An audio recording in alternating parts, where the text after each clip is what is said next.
नमस्कार मित्रमैत्रिणींनो, स्वामी समर्थ. तुमच्या घरात गरिबी येण्याचं एकच कारण आहे, ती म्हणजे ही एक वस्तू. लवकरात लवकर जाणून घ्या. नशिबाला दोष देण्यापेक्षा आपल्या घरात ही एक वस्तू आहे का हे नक्की तपासा. जर ही एक वस्तू आपल्या घरात असेल तर आपल्या घरातील गरिबीचं, दारिद्र्याचं हेच मूळ कारण आहे हे समजून जा. अनेक घरांमध्ये जुने मळलेले किंवा वापरलेले कपडे 2 दिवस 3 दिवस कधी कधी आठवडाभर तसेच साठवले जातात आणि त्यानंतर ते धुतले जातात. थोडक्यात दररोज कपडे धुण्याचा कंटाळा केला जातो. लक्षात घ्या, जे कपडे घालून आपण वावरतो, इकडे तिकडे खेळतो, या कपड्यांवर मोठ्या प्रमाणात नकारात्मक ऊर्जा साठते. एकतर अनेक जणांना उशिरा आंघोळ करण्याची सवय असते.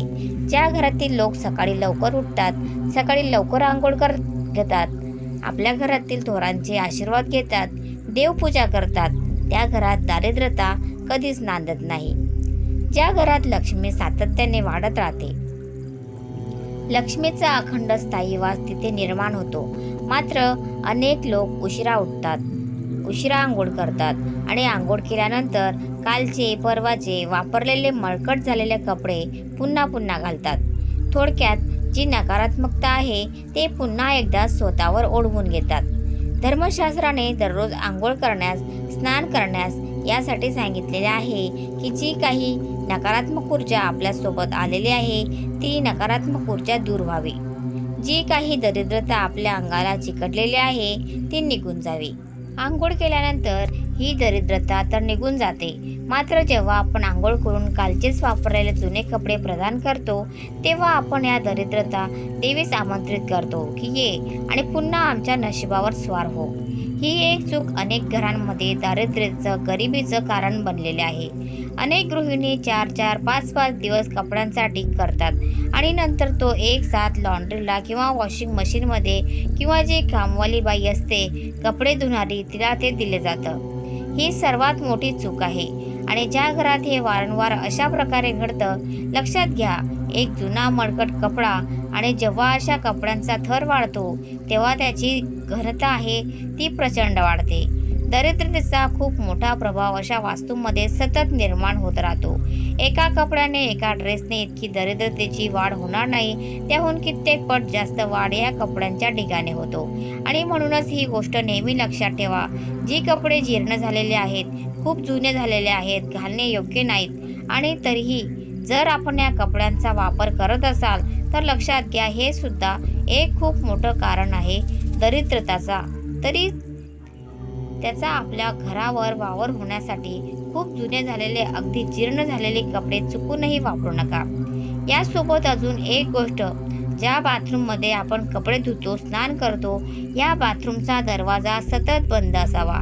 तिला कामापुरते उघडे ठेवू शकता, मात्र काम झाल्यानंतर या बाथरूमचा दरवाजा नेहमी बंद करा. बाथरूमसोबतच टॉयलेटसुद्धा, कारण या दोन्ही वास्तू अशा आहेत ज्या ठिकाणाहून मोठ्या प्रमाणात सर्वात जास्त निगेटिव्ह एनर्जी, नकारात्मक ऊर्जा बाहेर पडते. जेव्हा हा दरवाजा खुला असतो, ही नकारात्मक ऊर्जा आपल्या घरात इथे सुद्धा पसरते आणि घरात दुर्भाग्य, दरिद्रता वाढू लागते. अनेक लोकांनी याचा अनुभव घेतलेला आहे. मित्रांनो, आंघोळ करताना बकेटमध्ये आपण थोडेफार पाणी शिल्लक राहतं. एका व्यक्तीची आंघोळ झाल्यानंतर दुसरा व्यक्ती जेव्हा तिथे जाईल तेव्हा त्याने हे आंघोळीचे पाणी चुकूनही वापरू नये. हे आंघोळीचे पाणी टाकून द्यावं आणि हे बकेट किंवा बादली, हे पात्रही थोडंसं विसळून, पाण्याने विसळून त्यानंतर आपल्यासाठी, स्वतःसाठी दुसरं पाणी आपण त्यामध्ये घ्यावं. जेव्हा आपण दुसऱ्याचं उरलेलं पाणी स्वतःच्या अंगावर घेतो, त्याच पाण्यामध्ये आपल्यासाठी असणारं पाणी टाकतो, तेव्हा लक्षात घ्या, आंघोळ करताना ते पाणी त्या व्यक्तीच्या नावे होत असतं. त्या व्यक्तीची दरिद्रता निघून जावी, सर्व निगेटिव्ह निघून जावी, सर्व नकारात्मकता निघून जावी, यासाठी ते पाणी असतं. आणि उरलेलं जे पाणी आहे त्या पाण्याचा वापर अनेक प्रकारच्या तंत्रमंत्रांच्या मध्ये केला जातो. त्या उरलेल्या पाण्यामध्ये अनेक प्रकारचे नकारात्मकता असते आणि म्हणून हे पाणी आपण वापरू नका. ते टाकून द्या. बादली, बकेट थोडीशी विसळून घ्या आणि आपल्यासाठी जे पाणी आहे ते टाकून त्या पाण्याने आपण स्नान करा.